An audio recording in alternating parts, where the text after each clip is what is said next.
हम्म हम्म हम्म हम्म लिखा हुआ है उसमें मल्टीप्लाई। चलो मैं देख लेता हूँ, मैं देख लेता हूँ, कर लेते हैं इस पर। ठीक है, बोल नहीं हो रहा है, इसके संभाल नहीं पा रहा। चलो भाई काम करते हैं, एक्सेल को आज रिपीट करवा रहा हूँ। एक्सेल के अंदर जितने भी काम किए थे ताकि हम कल भी एक्सेल को करें मिड टर्म देने के बाद, तो मैं सिर्फ एक्सेल को रिपीट करवा रहा हूँ।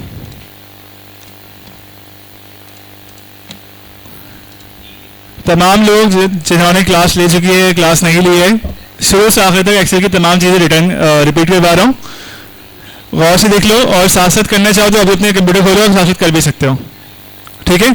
हर चीज़ के बाद मैं आधे 1 मिनट का गैप दूंगा, आप कर लो। तमाम लोग पीसीज पे आ जाओ, पीसीज पे आ जाओ अपने अपने, और पीसीज ऑन कर लो। पीसीज ऑन करो, एक्सेल का हम जो है रिविजन कर रहे हैं।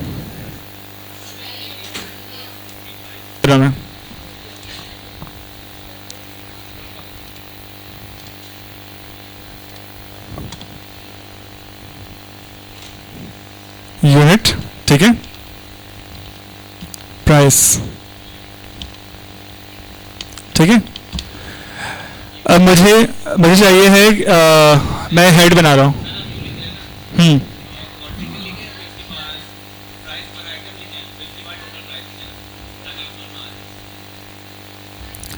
पूरी तुम ये चाह रहे हो कि मैं जो है ये एक्स्ट्रा ऐड कर दूँ, मैं टोटल प्राइस डायरेक्ट लिख दिया। अच्छा ठीक है, मैं प्राइस ऐड कर देता हूँ, ठीक है, लंबी हो जाएगी, चलो कर देता हूँ टोटल।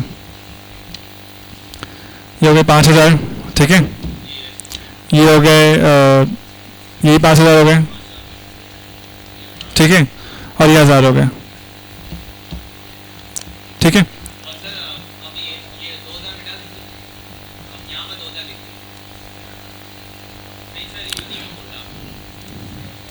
11,000 हो गए। नहीं ये 2000 नहीं होंगे, देखो ओरिजिनल सेल हुई है इतने की।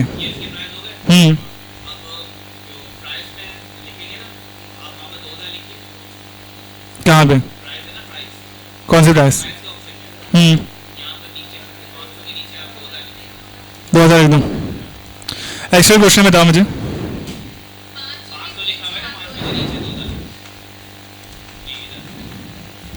ये इस नंबर किसी भी ऐसे नंबर को है,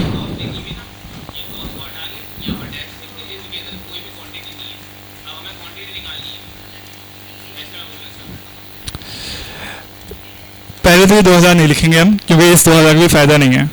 हमारे पास जो 11,000 है इसका फायदा है, इस 2000 का हमें सिंगल यूनिट का ऑर्डर ही नहीं मिला। आ जाओ है। अच्छा मैं सिर्फ ना देखो जो क्वेश्चन है ना, क्वेश्चन में, ठीक है,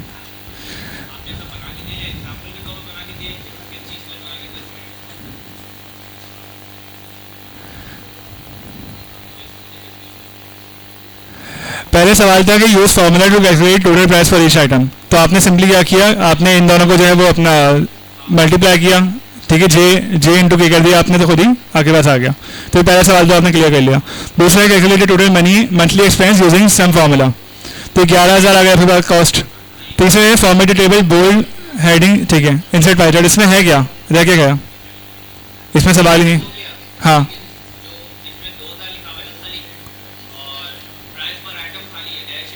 हाँ, ये वन टाइम कॉस्ट है ना, वो वन टाइम कॉस्ट है। एक काम करो, यूनिट इकोनॉमिक्स का मैं अभी नहीं करवा रहा, मैं एक्सेल का रिवीजन करवा रहा हूँ। ये अभी मैं सवाल दिया नहीं था, ये अगला नई चीज़ सिखानी पड़ेगी इसके लिए। खैर तमाम लोग ये कंप्लीट है, जिसने कर लिया ना वो कंप्लीट है, कंप्लीट है।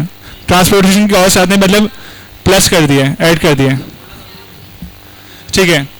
तमाम लोग एक्सेल खोल लिए, ठीक है। सबसे पहले हमने एक्सेल का जब हमने समझा था कि एक्सेल के अंदर जो है अपना रिबन क्या होती है, ठीक है। ऊपर जो चीज़ मैंने हाइड कर दी है वो रिबन थी, ठीक है। रिबन के अंदर क्या होते हैं, कमांड्स होते हैं, टैब्स हो गए, ये टैब्स के अंदर ये कमांड्स आ गए, ठीक है। मैंने ये बताई थी कि जिस तरह से हम जो है अपना मीठा बनाने चाहें तो मीठे के लिए हम चीनी निकालेंगे, और अगर हम कोई नमकीन बनाना चाहें या मिर्ची मसाला वाला तो हम मिर्च मसाला वाली चीज़ें निकालेंगे। अगर कोई आप नमकीन डिश बनाए तो आप चीनी अपने साथ निकाल के रखिए डेस्कटॉप पर। इसी तरह से इन्होंने हर आइटम को उसके जो है ग्रुप के साथ अरेंज किया हुआ है, जहाँ जो उसकी यूज़ केस है उसके हिसाब से। तो होम के अंदर होम वाली चीज़ें, इंसर्ट के अंदर इंसर्ट वाली ज़्यादातर चीज़ें हैं, क्या इसको इंसर्ट कर जाता हूँ। ठीक है, तो हमने बेसिकली इसकी अरेंजमेंट के बारे में बात की, उसके बाद हमने फाइल को सेव करने के बारे में बात की कि फाइल को सेव एज किया और फोल्डर में गए, फोल्डर में आपने लगा दिया कि एक्सेल रिवीजन। ठीक है, एक्सेल रिवीजन के नाम से आपने फाइल सेव कर ली। सेव करने के और सारे तरीके होते हैं, मिसाल के तौर पर आप इसको पीडीएफ में सेव कर सकते हो, लेकिन फिलहाल मैंने क्योंकि नहीं सिखाया तो मैं इसको एक ही तरीके में सेव कर रहा हूँ एक्सेल के ऊपर। पीडीएफ के अंदर आप तब सेव करते हो जब आप चाहते हो कि अगला बंदा आपकी रिपोर्ट को एडिट ना करे। ठीक है, तो आप सिर्फ फॉर व्यू ऑनली करके भेज देते हो, लेकिन आपके लिए ज़माना चेंज हो गया है। अब आप जो है अपना लोगो ऑनलाइन लिंक भेज देते हो तो वो सिर्फ एडिटिंग या कमेंट्स का जो उनको मौका मिल जाता है, मतलब चीज़ें सिंक्रोनाइज हो जाती हैं। उसके बाद हमने देखा कि यहाँ पे जो है ये सेल्स होते हैं, ये डब्बे, इनका नाम सेल है और हर सेल का एक नाम है। मिसाल के तौर पर यहाँ रखा हुआ है P12 है।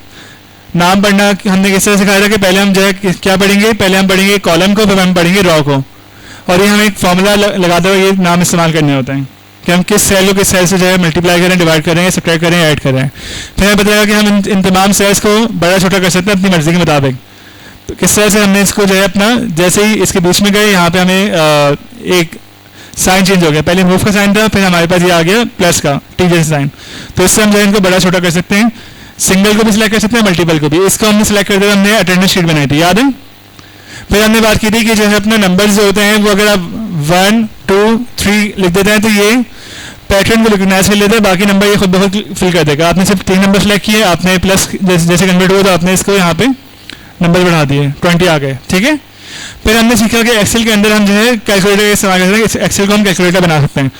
तो यहाँ पे हमने लिखा फर्स्ट, यहाँ लिखा हमने सेकंड नंबर। ठीक है, यहाँ लिखा हमने मल्टीप्लाई,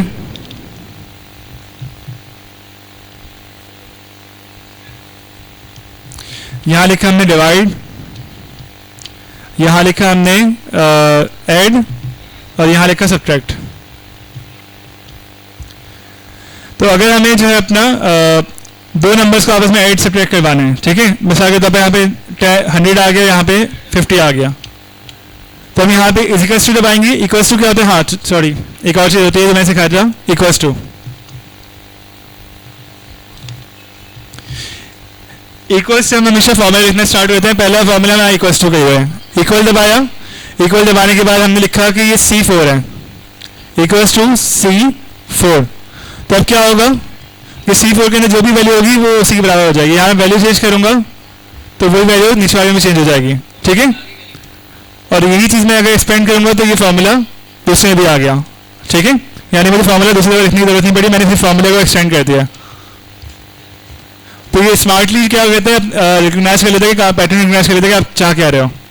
फिर क्या हुआ कि हमने जो है अपना मल्टीप्लाई का फॉर्मूला लगाना है, तो मैंने लिखा इक्वल्स टू अब ये था C4 मल्टीप्लाई का साइन स्टार साइन होता है, ठीक है, इनटू D4। ठीक है, तो ये दोनों आपस में मल्टीप्लाई हो गए।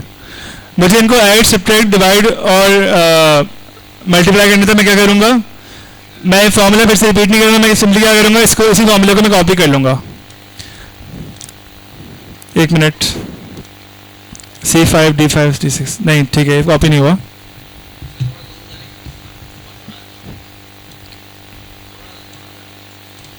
ठीक है, डिवाइड करने क्या करूंगा, इक्वल्स टू C6 नहीं C4, फिर से C4 नहीं, नंबर तो हमने ऊपर दिया ना, डिवाइड बाय D4।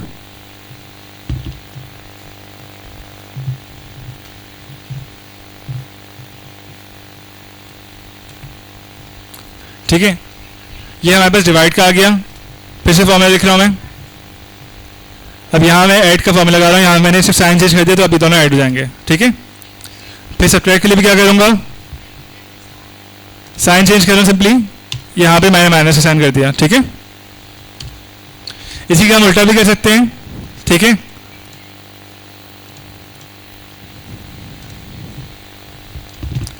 यहाँ मैं D4 पहले कर दूंगा और माइनस C4 कर दूंगा,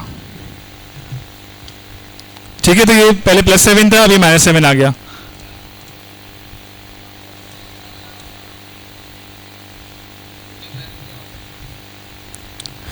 और डिवाइड करने भी यहाँ चेंज हो जाता, डिवाइड में चेंज कर दूंगा। यहाँ पे क्या था, C4 डिवाइड बाई D4 था, तो यहाँ मैं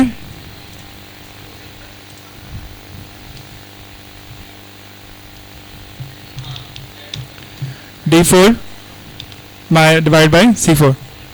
मल्टीप्लाई और एडिशन में चेंज नहीं होता कि टर्म कौन सी है, ठीक है। समझ में आ गया, हमने बना दिया कैलकुलेटर।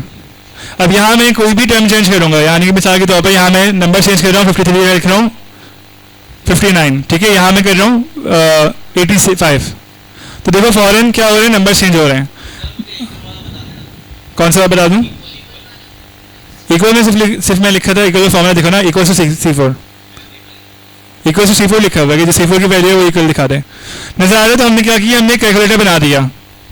नॉर्मल कैलकुलेटर में आपके साथ इकट्ठा जो वैल्यूज नहीं आ रही थी, हमारे पास इकट्ठा वैल्यूज आ रही हैं। चेंज करते रहोगे वैल्यू चेंज होती रहेगी। तो एक्सेल को इस तरह से हम इस्तेमाल करते हैं, कहीं कोई भी कैलकुलेशन होती है हम उसमें एक्सेल में इंसर्ट नहीं करते बल्कि कैलकुलेट करते हैं, ठीक है, और कैलकुलेशन करते हैं, ठीक है। इक्वल्स का हो गया। अब हम मार्जिन की बात करते हैं, ठीक है। ये परसेंटेज क्या, रिमाइंडर का पहले कर लेते हैं। रिमाइंडर बल्कि रिमाइंडर नया हो जाएगा, परसेंटेज मैंने करवा चुके हैं। परसेंटेज का फॉर्मूला क्या होता है कि C4 divide by equals to C4। अब यहाँ पे C4 लिखूंगा ना, C4 खुद बहुत चमक जाएगा, दिख रहा है यहाँ पे। अगर आप गलत लिख रहे हो तो आपको अंदाजा हो जाएगा। डिवाइड बाय D4 और इंटू 100।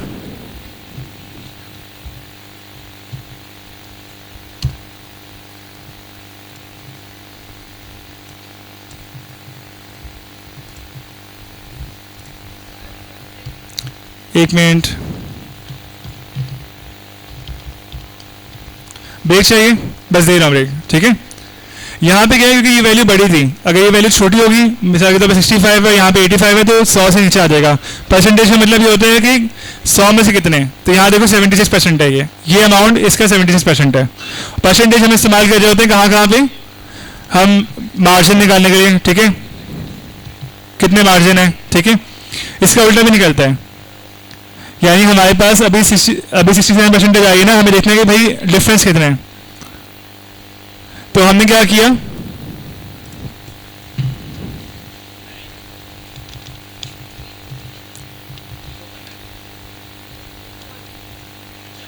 प्रॉफिट लिख देता मैं।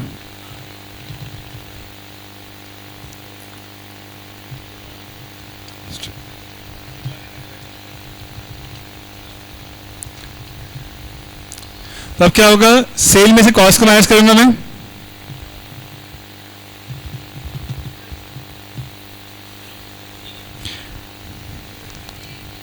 इज इक्वल्स टू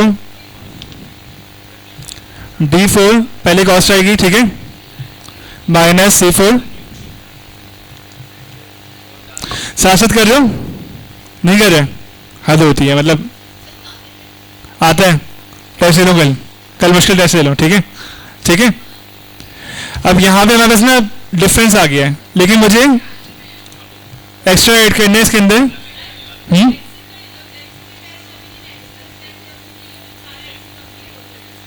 क्या चीज, अभी ले लूं, 3 से 4 टेस्ट लूंगा, हर महीने टेस्ट लूंगा और मॉड्यूलर बढ़ाऊंगा। मतलब पहले मैंने अकाउंटिंग का ले लिया, फिर फाइनेंस का ले लिया, ठीक है। उसके बाद मैंने आपके जो है अपना सिस्टम डिजाइन करवा के सिस्टम का ले लिया। कल ओवरऑल कैनवा का, चलो एक्सेल का नहीं लेता, कैनवा का ले लेता हूँ, वाइट का ले लेता हूँ, ठीक है। वाइट कंप्लीट हो गया था, जितना जरूरी उतना हो गया था। अब आजकल वाइट बोर्ड इस्तेमाल नहीं कर रहा उस तरह से, वाइट की जगह नोशन इस्तेमाल किया जा रहा होता है, मैं बता दूंगा। जितना इस्तेमाल होता है ना उतना मैंने कंप्लीट करवा चुका हूँ, ठीक है। नोशन मैं करवा दूंगा, नोशन आजकल ऑफिस में इस्तेमाल होता है वर्ड की जगह। वर्ड का मकसद समझो कि वर्ड हम इस्तेमाल भी करते हैं नॉलेज को जो है वो प्रिजर्व करने के लिए। खैर C4 माइनस D4, इससे मुझे डिफरेंस पता लग गया यहाँ पे।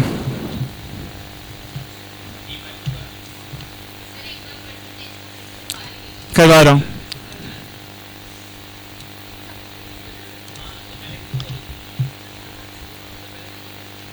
सॉरी,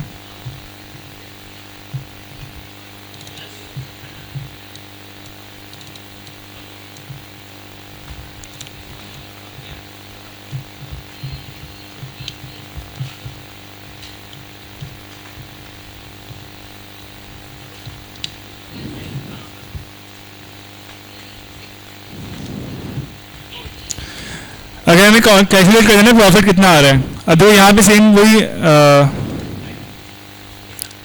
उल्टा कर दिया मैंने।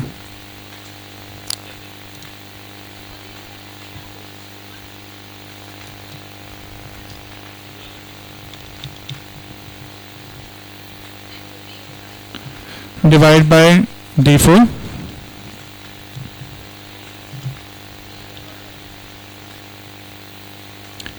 into 100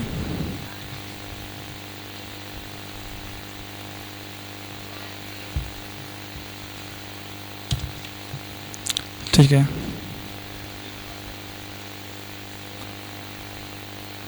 ये आपका क्या आ गया, परसेंटेज आ गया। ठीक है, परसेंटेज ऑलरेडी आए हुए थे यहाँ पे। परसेंटेज किस पे है, ये है C10 पे। ठीक है, तो C10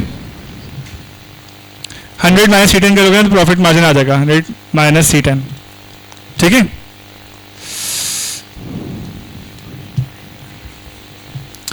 परसेंटेज में आ गया नहीं, परसेंटेज का फॉर्मूला है।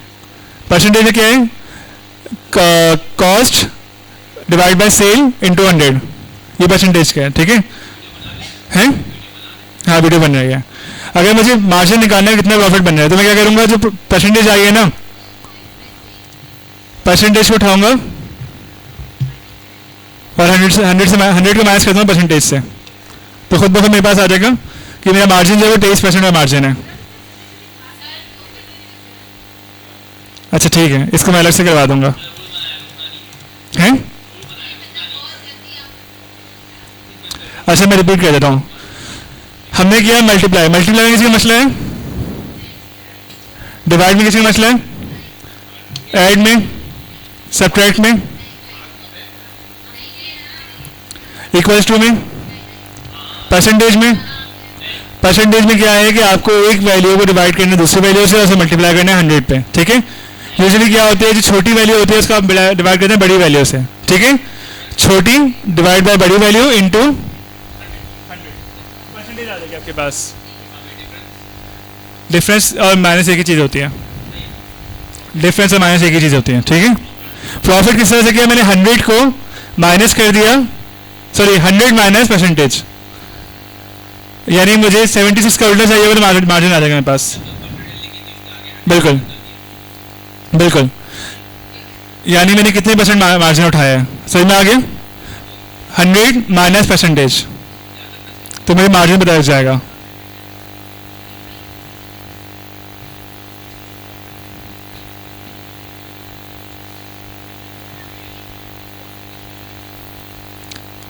ये जो प्राइस आई है ये आपकी है कॉस्ट प्राइस। ठीक है, इसको मैं परसेंटेज जगह कर रहा हूँ कॉस्ट, और यहाँ पे प्रॉफिट आ गया। अब ठीक है, समझ में आ रहे, कॉस्ट की परसेंटेज 76 थी इसमें जो सेल्स प्राइस थी, और प्रॉफिट कितना है 23%, टोटल मिलाकर 100%। अब समझ में आ रहे। अच्छा मैं इंग्लिश में लिख देता हूँ, cost plus profit is equals to sales price. ठीक है, सेल्स प्राइस, सेल्स प्राइस के लिए दो टुकड़े किए। ठीक है, एक टुकड़ा मेरा 76% का कहाँ पे गया, कॉस्ट में गया, 23% मेरा कहाँ पे गया, कहाँ पे गया, प्रॉफिट में गया। ठीक है, 76% जो था उसका फॉर्मूला क्या था, परसेंटेज वाला। ठीक है, और ये वाला फॉर्मूला था मार्जिन का। ठीक है, इसका फॉर्मूला ले देता हूँ कि क्या है कि छोटी वैल्यू, उर्दू में लिख रहा हूँ,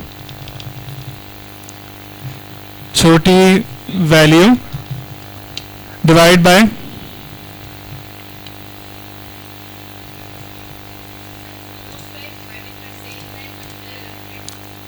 हाँ ठीक है, cost divide by sale into 100, ठीक है। मार्जिन क्या आएगा जो आपके पास परसेंटेज है ना, परसेंटेज नहीं 100 माइनस कहाँ पे cost minus cost divide by sale. अभी हमने देखो क्या किया हुआ है, कॉस्ट डिवाइड बाय सेल, ठीक है, फॉर्मूला देख लो यहाँ पे, cost divide by sale into 100, ठीक है, सही में आ गया। मार्जिन का फॉर्मूला क्या है,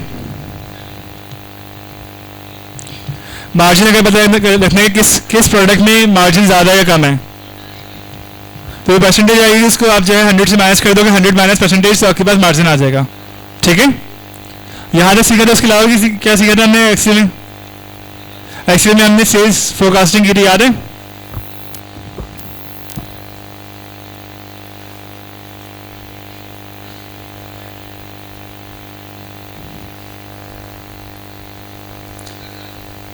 आगे बढ़ूं, ठीक है, ठीक है। अब हम बात करते हैं इस कैलकुलेटर को हम किस तरह से अप्लाई करते हैं। कैलकुलेटर बनाना हमने सीख लिया, अब अप्लाई कर रहे हैं हम किसके अंदर करें हैं। अभी क्या भी टेस्ट दे रहा हूं, मुझे मैं एक एग्जांपल दे रहा हूं, ठीक है, एक क्वेश्चन दे रहा हूं, उसका आंसर तुम लोग दोगे, ठीक है। यूनिट कॉस्ट 1000 700 रुपये, ठीक है, ठीक है, ठीक है, मैं पूरा कर देता हूँ।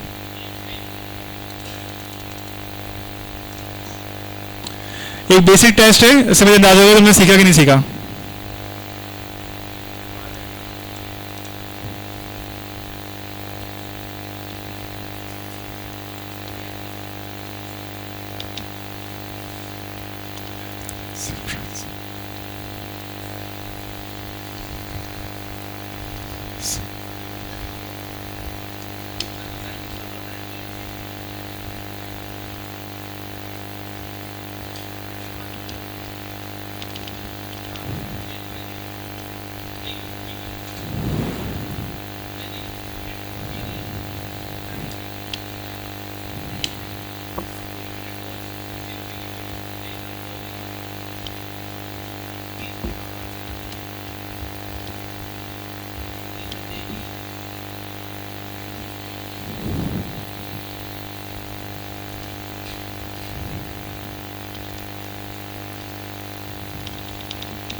बहुत बेसिक क्वेश्चन दिए, एक चीज़ में बेचता हूँ, उसकी यूनिट कॉस्ट आती है 700 रुपये, ठीक है, बनता है 700 का, बिकता है कितने का, 1000 का, ठीक है। एक महीने में मैंने जो है या साल में 5000 सेल कर दिया, ठीक है, उसमें जो है एक्स्ट्रा जो एडिशनल कॉस्ट है, जो समझ लो कि रेंट वगैरह है, वो 1 लाख रुपए है, 1 लाख ज़्यादा हो जाएगा, मैं इसको कहता हूँ बस 10,000, ठीक है। एडिशनल कॉस्ट का नाम जो है जो बाद में ऐड करनी है, लेकिन कॉस्ट कहाँ पे ऐड करोगे, एक्सपेंस में, इनकम में नहीं करोगे। तो अब इसको कैलकुलेट करो, मुझे बताओ कि इनकम कितने है, बस मुझे दो स्टेटमेंट चाहिए, ठीक है। 6 क्या है, इनकम 7, टोटल इनकम, ठीक है, यहां लिखोगे, ठीक है, और टोटल एक्सपेंस।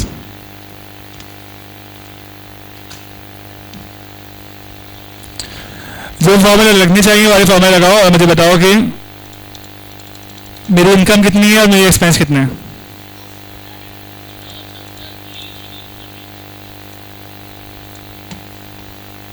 ठीक है, वेट कर रहा हूँ, रिकॉर्डिंग बंद कर रहा हूँ।